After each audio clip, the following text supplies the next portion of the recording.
બનાસકાંઠા જિલ્લા મથક પાલનપુર શહેરમાં આવેલ વીરબાઈ ગેટ નજીક પાલનપુર બ્રાન્ચ શાળા નંબર 1માં મધ્યાહન ભોજન બનાવતી સમયે અચાનક કોઈ કારણોસર કુકર ફાટી જતા એક મહિલાને સામાન્ય ઈજાઓ પહોંચી હતી। ત્યારે આ બનાવને પગલે ઈજાગ્રસ્ત મહિલાને સારવાર અર્થે હોસ્પિટલ ખાતે ખસેડવામાં આવી હતી।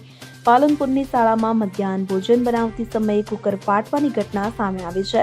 જિલ્લા મથક પાલનપુરની બ્રાન્ચ શાળા નંબર 1 આજે શાળાના બાળકો માટે મધ્યાહન ભોજન બનાવાતું હતું કે જે સમયે કુકરમાં ચણા મૂકેલ હતા તે દરમિયાન અચાનક કુકર ફાટતા એક મહિલાને સામાન્ય ઈજા થઈ હતી। મહિલા અને લોકોની મદદથી હોસ્પિટલ ખાતે ખસેડવામાં આવી હતી। કુકર ફાટી જવાની ઘટનામાં સદનસીબે મોટી જાનહાનિ ટળી હતી। સામાન્ય ઈજાગ્રસ્ત એક મહિલાને પાલનપુર સિવિલ હોસ્પિટલમાં પ્રાથમિક સારવાર અર્થે ખસેડવામાં આવ્યા હતા। Bureau report CN24 news. હવે જુઓ દેશ દુનિયાની તમામ ખબરો તમારી આંગળીના ટેરવે।